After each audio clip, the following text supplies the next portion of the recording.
Welcome to today's edition of 3 Minutes of Halacha. Today I want to begin to discuss the question of the Birchot Torah, the brachot that we make every morning before we begin learning Torah. The Gemara on Brachot Daf Chaf Aleph and Aleph says, where do we find the source in the Torah that we have to make a bracha before we learn Torah?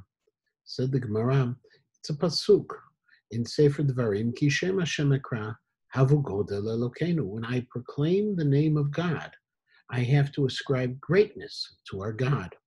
The Ramban and the Sefer HaChinuch both concur that this is the only bracha besides benching Birkat HaMazon that actually has a Torah source. The Chinuch, in fact, goes a step further and explains that the Birkat HaMazon is different from this bracha because the Birkat HaMazon is only recited after we eat, because when it comes to physical sustenance, we really only appreciate it after we've had a chance to eat something. But when it comes to the spiritual, intellectual sustenance of Torah, we know even beforehand that we're going to enjoy it, and therefore we make the bracha beforehand. However, there is another opinion, and that's the opinion of the 16th century Italian scholar of Yitzchak Leoni ben Sur. In his commentary to the Rambam Sefer Mitzvot, the commentary is called Megillat Esther, who claimed that the Rambam doesn't include Birkat Torah in his Sefer Mitzvot because it's only a rabbinic obligation. The Mishnah Berurah says that we follow the position of the Shagat Aryeh, who agrees with the Ramban and agrees with the Sefer Chinuch that Birkat Torah is midioraita, is from the Torah, and therefore, when there's a case of doubt, we always recite the bracha again. But there's another step. What is the bracha?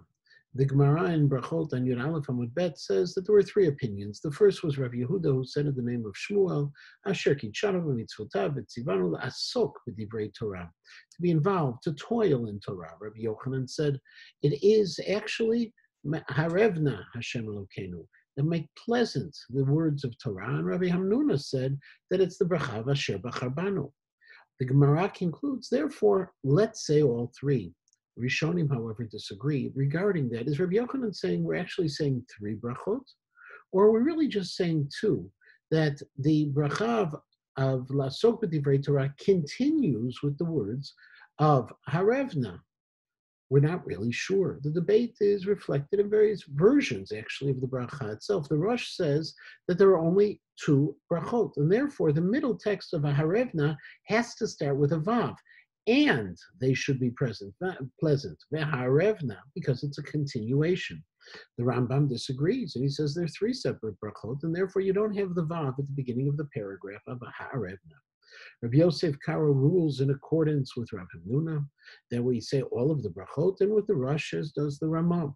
But the Ramah does say that ultimately there are only two, and therefore one who hears the Birkat Torah from another person. For example, on Shavuot morning, if we stayed up all night, when you say Amen is after the Harevna and after the Asher B'charbanu, but not after you hear the words of La'asok, because that's not the end of the bracha itself.